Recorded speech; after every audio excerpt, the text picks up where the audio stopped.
তাৰ এটা অংশ হয় প্ৰতি ভোটাৰে প্ৰতি মাহে পাব লাগে। কিন্তু ইয়াৰ এটা কথা কৈছে যে জনমুৰি মানে জন মানে মানুহ, মুৰি মানে মাথা।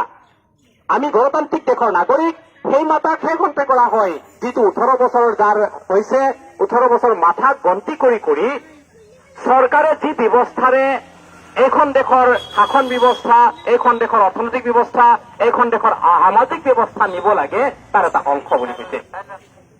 এইখিনিতে আপোনালোকক জনাও যে প্ৰতি নাগৰিকে ভোট দিয়া প্ৰতি নাগৰিকে প্ৰতি মাহে 8,435 টকা পাব লাগে। তো আপোনালোকৰ কুৱেশ্যন আহিব এতিয়া, ভোটাৰ পেঞ্চনটো এনেকুৱা এটা বস্তু প্ৰতি ভোটাৰে প্ৰতি মাহে 8,435 টকা পাব লাগে। তো কিয় পাব লাগে এই টকা? আপোনালোক জ্ঞাত, আমাৰ সমাজ জীৱনত আমাৰ পূৰ্বপুৰুষসকলে যেতিয়া টকা দেউতাহঁতে ধন সম্পত্তি ঘটি যায়, অন্ধকাৰ কাল অন্ধকাৰ দেখা পায় বা কাল অন্ধকাৰ নামে, তেনেহলে তুমি নমৰিবা, এই সম্পত্তিটো বেছি হলেও তুমি খাবা। ঠিক তেনেকে এইখন দেশৰ সংবিধানেও সেই প্ৰৱধান দিছে। বৰ্তমান তাৰিখত যিটো আৰ্থিক মন্দাৱস্থাৰ সময়, সেই আৰ্থিক মন্দাৱস্থাৰ সময়ত ৰাষ্ট্ৰই যাতে 39 নং ধাৰাৰ খ আৰু প্ৰদান কৰিব লাগে, যাৰ জৰিয়তে মানুহে মানৱীয় গৰিমাৰ সৈতে জীয়াই থাকিব পাৰে। এটা কথা হল, সংবিধানে এইখিনি কথা লিখি থৈ গল, কিন্তু কোনো এজন নেতাই আজিলৈকে এই কথাটো আমাক নকলে। কিয় এই কথা আজি প্ৰযোজ্য হৈ পৰিছে? আমি এনেকুৱা এখন সমাজলৈ গৈ আছো যিখন সমাজ বহুত বহুত বিপদজনক। চাব, আপোনালোকে ইয়াত ব্যৱসায় বাণিজ্য কৰিছে, কোনোবাই পাণ দোকান দিছে, কোনোবাই কাপোৰ দোকান দিছে, কোনোবাই গেলামালৰ দোকান দিছে, কোনোবাই ফল মূলৰ দোকান দিছে, কিন্তু কাৰো দোকানত বিক্ৰী বাটা নাই। যিমান বিক্ৰী বাটা হ'ব লাগে বিক্ৰী বাটা নাই। যদি ক্ৰয় ক্ষমতা দেশত হ্ৰাস পাই যায়, এনেকুৱা অৱস্থা যদি আৰু 10 বছৰ চলিব লগা হয়, ক্ৰয় ক্ষমতা হ্ৰাস পাই যাব। যদি পাব্লিকৰ হাতত টকা নাথাকে, ক্ৰয় ক্ষমতা ক'ৰ পৰা আহিব? যদি পাব্লিকৰ হাতত টকা নাই, ক্ৰয় ক্ষমতা নাহিব। ব্যৱসায় বাণিজ্য যদি ক্ৰয় ক্ষমতা নাথাকে, তেনেহলে দেশৰ অৰ্থনীতিত বিৰূপ প্ৰতিক্ৰিয়া পৰিব। দেশত যদি অৰ্থনৈতিক মন্দাৱস্থা হয়, আমাৰ দেশৰ কোটি কোটি জনসাধাৰণ কেনেকে চলিব? এনেকুৱা ব্যৱস্থাৰে যদি চাই, তেনেহলে অনাগত 10 বছৰত চৰকাৰী কৰ্মচাৰীও বেতন নোপোৱাৰ সম্ভাৱনা আছে। কাৰণ ক্ৰয় ক্ষমতা একেবাৰে বিধ্বস্ত হৈ গৈছে। সেই ক্ৰয় ক্ষমতা বিধ্বস্ত হোৱা ক্ৰয় ক্ষমতা পুনৰুদ্ধাৰ কৰিবৰ কাৰণে নাগৰিকৰ হাতলৈ যিটো ধন দিয়াৰ প্ৰৱধান আছে, সেই প্ৰৱধানটো উলিয়াই দিবৰ কাৰণে 2011 চনত 2 ডিচেম্বৰত পাৰ্লিয়ামেণ্টাৰী কমিটিয়ে, দীপক সিং গোৱেল কমিটিয়ে, দেশৰ অৰ্থশাস্ত্ৰবিদ অৰ্থনীতিবিদ ডক্টৰ ভৰত জুনজুনৱালা, সংবিধান বিশেষজ্ঞ ডক্টৰ সুভাষ কাশ্যপ, এওঁলোকে যিটো ৰায় দিছিল, এই ৰায় চৰকাৰে মানা নাই কিয়? আমাৰ এটা প্ৰশ্ন আছে।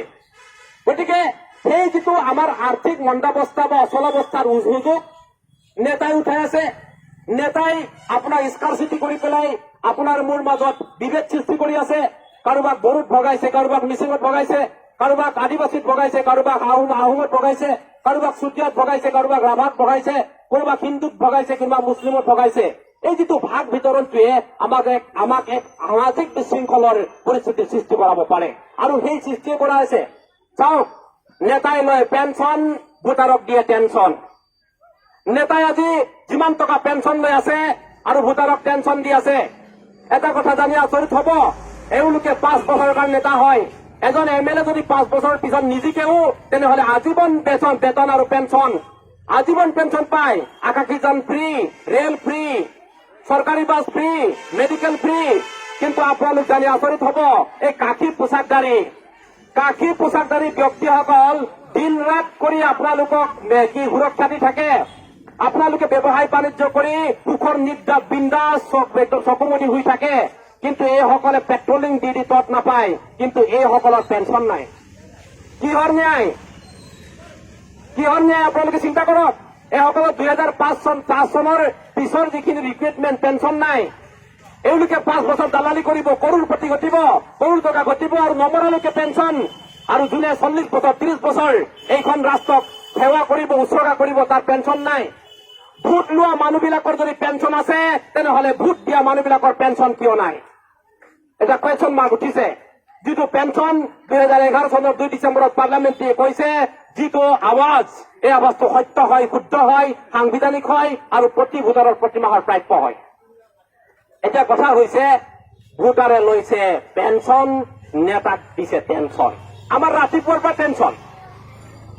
আজি ৰাতিপুৱাৰ পৰা টেনচন, ৰাতিপুৱাৰ পৰা নিজৰ ল'ৰা ছোৱালীক পুষ্টিকৰ খাদ্য খুৱাব পৰা নাই, নিজৰ ল'ৰা ছোৱালীৰ পকেটত 50 টকা ভৰাই দি স্কুল পঠিয়াব পৰা নাই, নিজৰ ল'ৰা ছোৱালীক ভালকে পিন্ধাব পৰা নাই, খুৱাব পৰা নাই, ভাল এখন ঘৰত থাকিব পৰা নাই। স্বাধীনতাৰ ৭৭ বছৰৰ পিছতো অন্ন নাই, বস্ত্ৰ নাই, বাসস্থান নাই, স্বাস্থ্য নাই, শিক্ষা নাই, মনোৰঞ্জন নাই। আজি মানুহৰ অৱস্থা বেয়া। হাঁহিৰ সম্ৰাট চাৰ্লি চেপলিনেও কৈছিল, যেতিয়ালৈকে মানুহৰ পেটত ভোক থাকে তেতিয়ালৈকে মানুহে হাঁহিব নোৱাৰে, কাৰণ মগজুত চিন্তা আৰু পেটত ভোক লৈ আপুনি মুক্ত হাঁহি মাৰিব নোৱাৰে।